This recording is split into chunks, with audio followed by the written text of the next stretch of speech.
back here at Los's Worldcast. This is part 2 of the Sneakerhead episode, and right now, I think this is the perfect opportunity for me to ask you, what are some of your favorites? What are some things that you can pull out and show me that means something to you? There's a lot. That's a tough one. When you're as deep as I am, you got a lot to You're think 400 about. pairs in. And what's funny is you're 400 pairs in, so you think you wouldn't, know even what you got. But I can pull out every one of those 400 pairs and tell you a story about every single one. They all mean something, somehow, some way to you. We got to give them something to look forward to. The shoe that got me into collecting sneakers, more than just buying sneakers, wearing them, and disposing of them, even with Jordans, was a simple line. A line I heard in a Nas song when he said something like, the Italian leather Air Forces with the basket weave. And I consider myself a sneakerhead. He had lines before, I'm a sneakerhead, I wear chains that excite the feds, and that was one that touched me. I was like, yeah, that's me. Yeah. So when he said that line, I said, whoa, he's talking about something I never heard of before, and I thought I knew sneakers. So I went in and I started researching them. I was looking online. This is early internet days, 02, 03. This is when you had to wait for the little AOL dude. Yeah, you had to listen for the dial-up and the tone, and the young boys don't know about that shit. It was a problem. The free AOL CDs that used to come to the crib for like 72 hours. That's probably what I used to buy these, my internet access. You had 72 hours? I had a 72-hour window to buy them. But I actually researched them, I found them, traced them out, pulled them out, and, it turned me on to a whole nother world of sneakers. I found out that there are these limited edition sneakers, underground, Dunks, SBs, special, tier 0. Made in Italy, people. These are the Italian leather Air Forces with the basket weave. Premium leather. Premium basket weaves, reminiscent of a Bottega Veneta. Hey, for all my Air Force One heads, especially people that grew up with me, you had your stars on the bottom. They weren't worn out yet. 100% stars means that the shoe is not worn. Very clean shoe. Yeah. Worn very, very sparingly, which these definitely were. I bought them brand new, never been worn. And I don't think people even know what type of level this is on. Most people don't. I didn't know what they were. Nike actually made a couple different Italian leather Air Forces. They always stuck with the Air Force silhouette for the Italian leather, but they did a black high and at least one or two other highs. But this was the one, the basket weave. I had to find out what he was talking about. I had no idea, and traced them down. Found out about it, all kinds of special edition sneakers, Dunks, Jordans, beyond the regular stuff that I was used to seeing in the stores. L.E. Lux. And I dove in head first, and that led to 500 pairs of some of the rarest sneakers that you will never see or ever even heard of. So, yeah. Man, beautiful, man. And it still holds together. This is what, 10 years old? Yeah, at least this is circa 03. So this is 11 years old. Look how that's holding up, man. Over 11 years. When you guys spend your money on good quality stuff, you see what you get. You still break these out right now and kind of issue on people. Beautiful sneakers that nobody's seen, nobody knows about, with the original keychain, the Italian keychain that you don't see too often. They go missing pretty frequently. Well, damn, bro, you came out the gate swinging, man. Those are a pair that definitely mean something to me. They were the first pair that inspired me to actually collect. Air Force Ones with the basket weave. As per Nas. Look him up. As per Nas. You'll see the LUX on the back. I wonder if he has that at his new store in New York, in Las Vegas. I doubt it. He probably doesn't even remember that line. Next, as far as favorites, it's a pair I searched for a long time. A store called A-Life in New York. Iconic streetwear store. You have to know about them. You know. A-Life, yeah. They did a collaboration with Reebok, where they created a couple sneakers that were tennis ball material. Ooh. The first one was the actual tennis ball material. They only made these for friends and family of the store. What you know about that? Of the Friends and Family edition, I've never seen a size 13. These are dead stock. Only size 13. Never worn. The only size 13, I believe only 24 pairs were made at the time. That's A-Life. They have two stores, one on Rivington and another store in New York. Just classic store, classic streetwear, great collaborations, and this was one of them. They actually went and did a few other colorways after, that were released in the stores. Everything from white, Look how they were orange. up on that blue bottom early. Yeah, clear icy sole. blue bottom. And I keep in the box with these a pair of Oakleys made of the same tennis ball material. Let me put these on real quick. By Jeff Staple. Jeff Staple collaborated with Oakley on one of the iconic Oakley models that's not even made anymore. But they just match so perfectly with the tennis ball material. It's one of those things you just had to buy. I've never worn the glasses, never worn the sneakers. I've worn the glasses. Probably never will. I'm probably going to put the sneaks on in the next video. It's like... Yeah, but you'll see the Oakley Staple. Staple is another iconic New York brand, represent New York streetwear. Some of the best clothes that you can get. Staple, they created the iconic pigeon dunks. That is a very simple, just gray colorway, gray and white colorway with a little pigeon on the R.I.P. Macho Randy Man Savage. Yeah, for those glasses. But yeah, the pigeon dunks, $2,000-$3,000 pair of dunks if you can get your hands on them. No, I don't have them. No, I've never. I don't think you're gonna drop that type of dough. Never have. I'd rather go on vacation or something like that. You know what I mean? would for the right Shout pair. Shout out to A-Life, man. For the right pair. But A-Life, iconic pair of shoes of my collection. I only have about 2 or 3 pairs I never wore. This is one of them. They, as you can see, they have a tag from Flight Club on them of 875 back in 06. So that lets you know the type of numbers they were doing in 06. That's crazy. But that's an amazing pair of shoes that I love to death.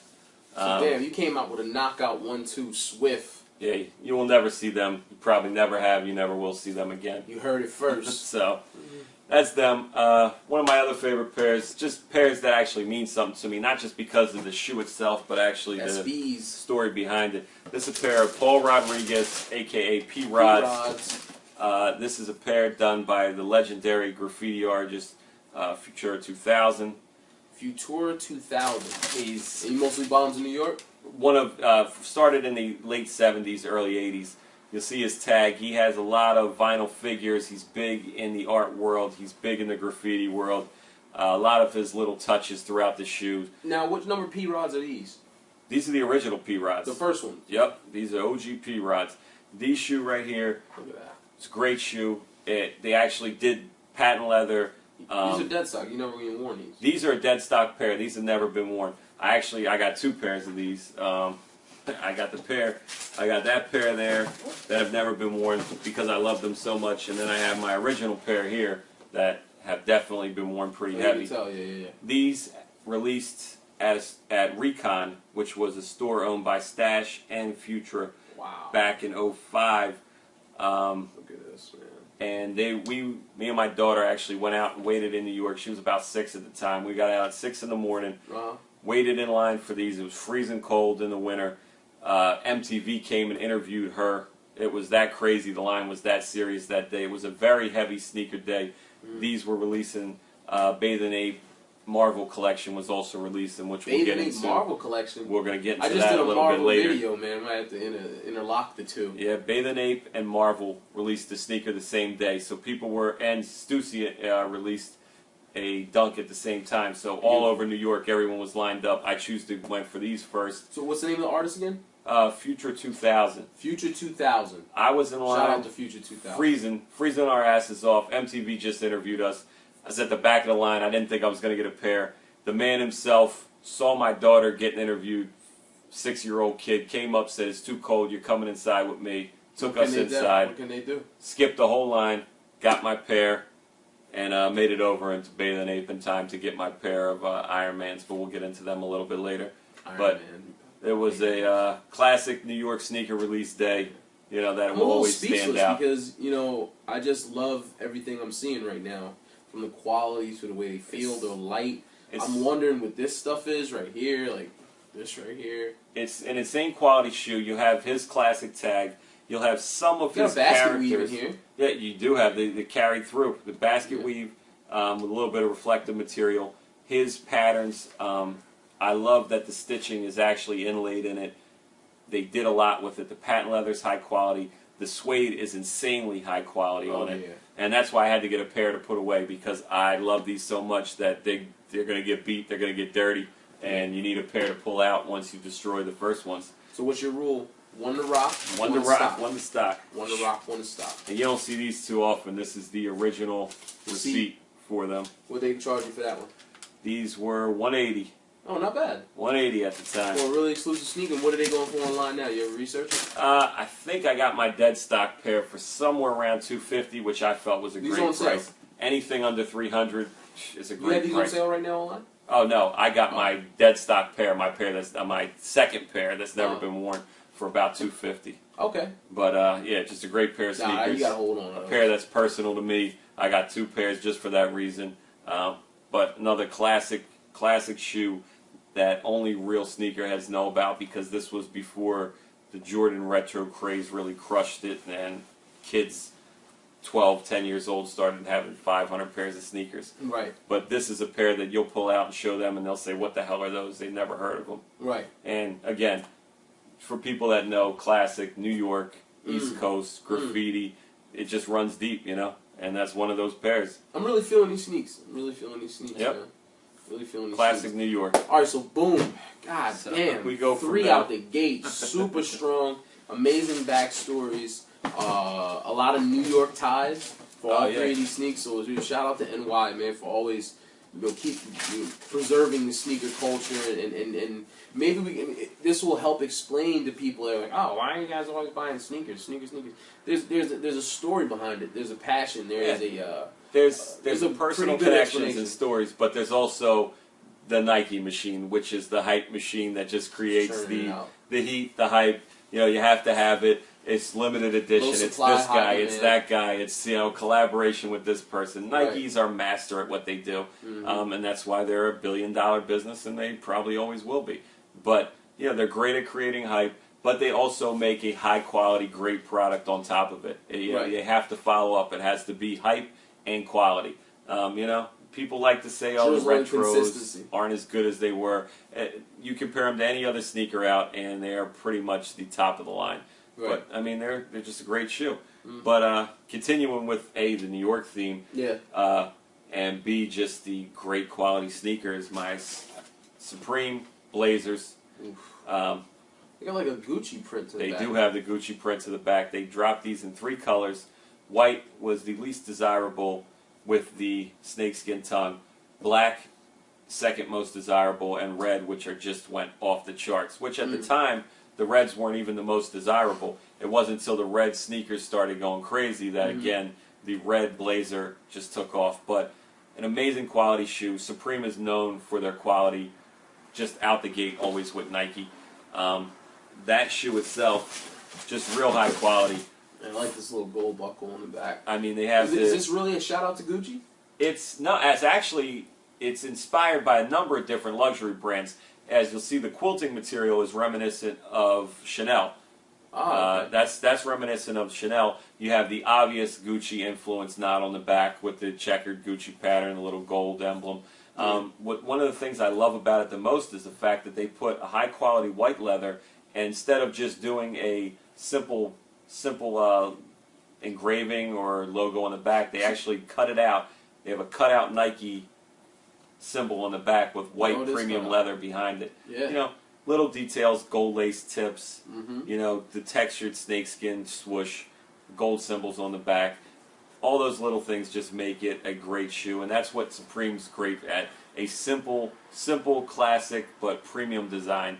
And these blazers, to me, were one of the top shoes that Nike's ever designed. Online, or I got these from Supreme. Okay. Back when they actually came out. I couldn't get the red ones, just couldn't do it. These came out at the end of 05. I think if you walked in the Supreme store with these on your feet, man, they'd probably freak.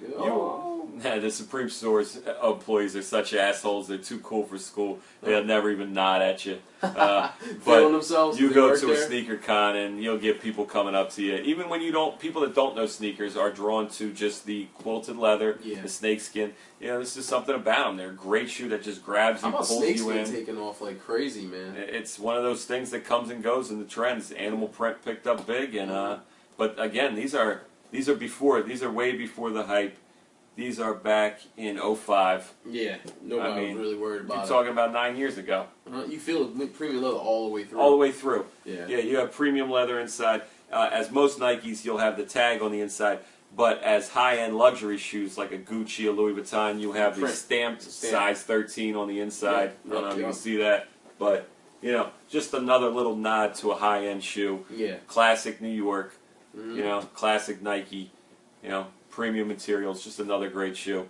One of my favorites. Still smells great. Yeah, and I've that's been smelling a lot through these videos, but that's... Yeah, it comes, sneakerheads understand it. You know, you gotta be a sneakerhead to get it, you know. All right, what else you got, man? Let's keep it going. Let's keep it going. Well, we'll get right back to the New York theme, but to continue that, Nike actually dropped what's called... We're getting into some older boxes now. Oh, yeah, we're going to go in. Nike dropped what's called an artist series. It was actually the second artist series that came out. 3 different shoes, 3 different collaborations with 3 different artists from walks of life that they felt represented the brand, represented something that they wanted to do business with. Right. The first was an Air Rift, a collaboration with Halle Berry. I actually don't have the Halle Berry Air Rift. Not many people do.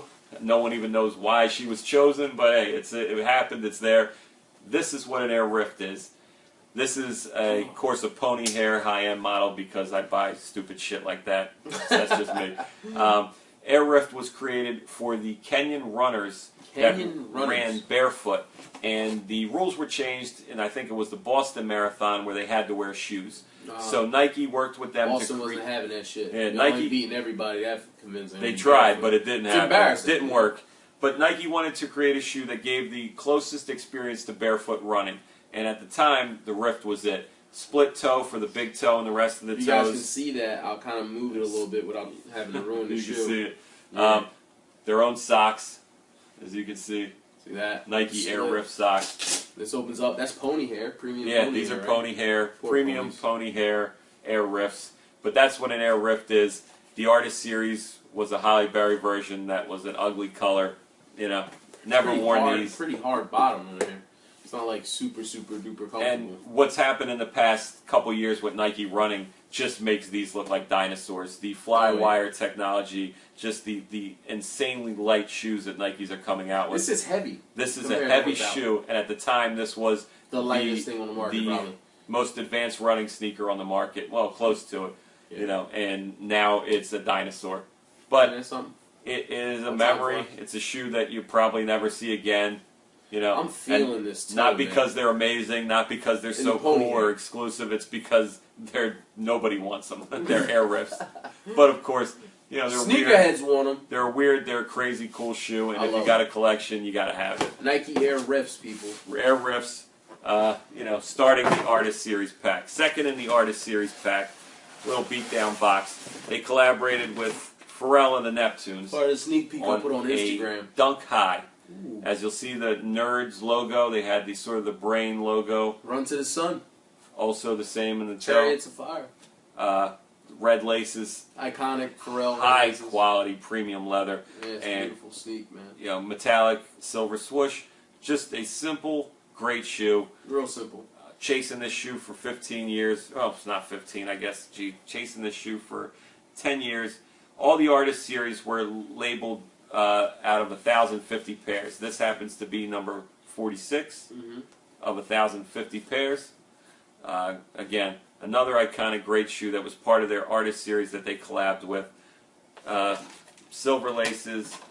You got this little hang tag that just lets you know it was Artist Series, what it was about, you know, why they're working together. And all the profits went to a charity of the artist's choice. Okay. I don't remember Pharrell's charity, but great shoe, underrated shoe. Most people don't know about it, and the people that do want one or are always chasing one.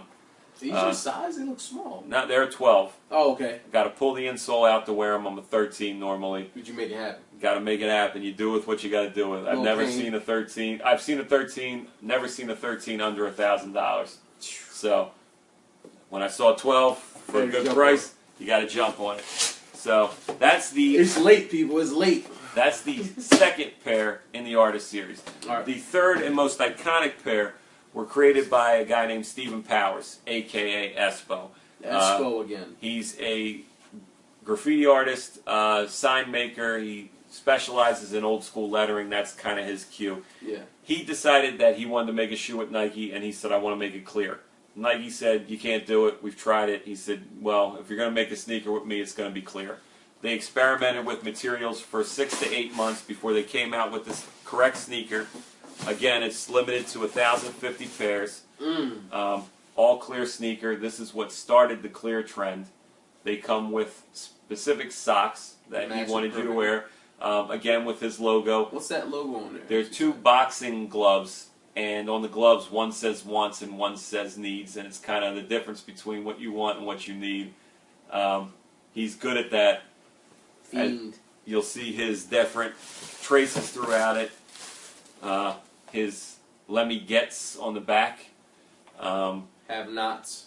Payday on the bottom. Again, he experiments with different fonts and lettering. Very classic.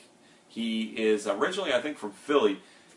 Philly actually paid him to do murals, and he actually had to do the signs for all the local businesses of the murals of the walls that he worked on. That's neat, man. I believe his storefront is in Coney Island. He does signs, he does graffiti, does a lot of books. Stephen Powers, a.k.a. Espo. Amazing shoe. One of the first shoes that people lined up for. And when they did, he came through in New York with a ice cream truck and handed out hot chocolate because it was freezing. They shut the city down. The cops came out, told him he had to leave. It was a problem. People were waiting in the subway to rob people of these sneakers as they left the store. It was insane. It was one of the first hype sneakers you don't see about. If you don't know sneaker history, you don't know these sneakers. But this is the shoe that started the clear trend. Afterwards, Boy, it was a trend. They followed up. The bootlegs went insane. The bootlegs were insane. But this is the shoe that started it. The lettering, the colorway, the 3M material. It's just a classic shoe. I have a couple pairs of them. Actually, I got 2 pairs. That's how much I love that shoe. That I went and bought 2 pairs. That one is. You'll see the numbering. You got the numbering on that. Oh, the numbers on the inside. Another hang tag that he actually did. Where's the numbers on these shoes?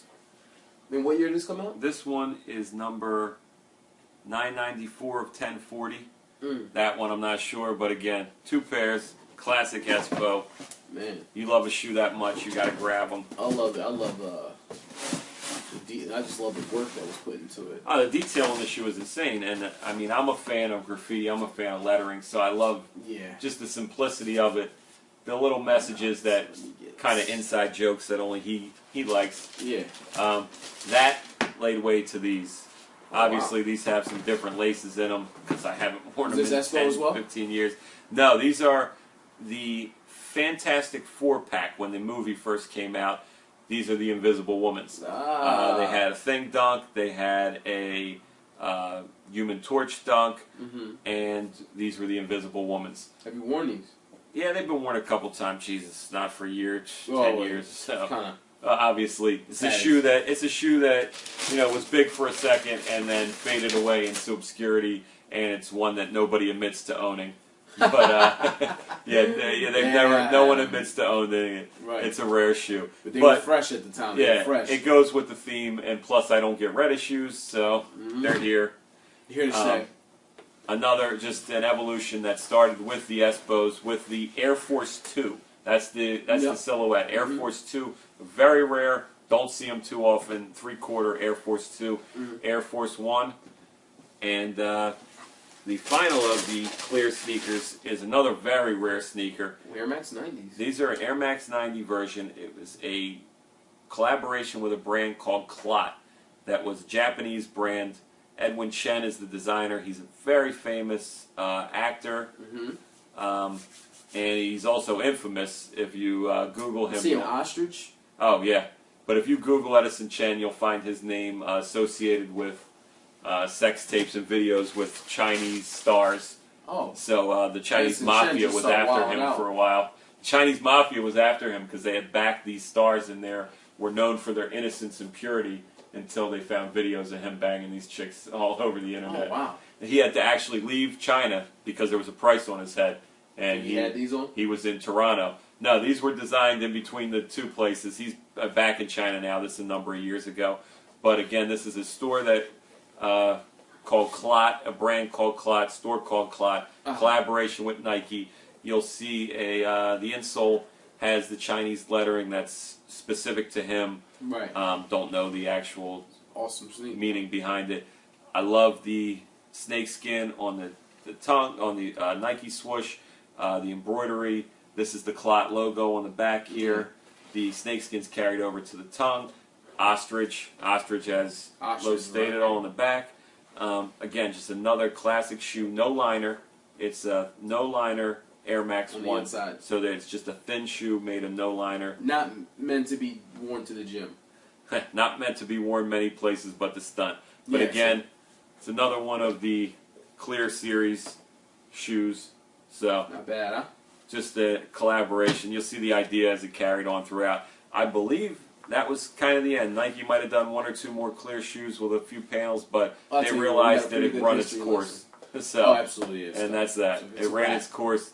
You see what it is. This is actually really, really neat. You can still get this off. Oh, these are amazing shoe. You know, these are amazing shoe, an amazing quality shoe. What's happening inside here? But. And if you actually look on the bottom, you might think it's just yellowing, but it actually is a foot. It's the foot, and I believe that the pressure points are represented on the inside of the tongue. I believe that's what the writing is about, but I don't remember exactly. But again, there's your Clear Series. These are a few of my favorites. A little bit of history behind them. All right. And that's where we're at. That's pretty awesome. So what are we going to be rolling into in part 3? Next, we're going to get into some more of my favorites, but more that encompass more than just the shoe itself. The whole design of the shoe, the packaging, the branding, what pushes the design of the shoe over the edge to that next level of iconic status. Right. Sometimes it's the shoe, sometimes it's everything associated with the shoe. The person behind it. Yep, and what we're going to get into next is more or less the shoes, more the packaging. Right. But just some great things, great things you have to own. It's all about packaging. You can tell that to Mr. LeBron. LeBron stepped up as a packaging, hasn't he? He definitely has. The boxing, same thing. It's the reason why people go crazy for the Jordan 11s, I believe. The patent leather, they always say that does it, but the box itself, too. They switched up the box that one year, and people were not happy. They went back to the pull-out box, and everyone went nuts. Yeah. Definitely got to have the pull-out box when it comes to the 11s. Yeah. All right, people, stay tuned for part 3, where we get into packaging, and you're going to see some really, really special and unique stuff. Stay tuned. Eskimos.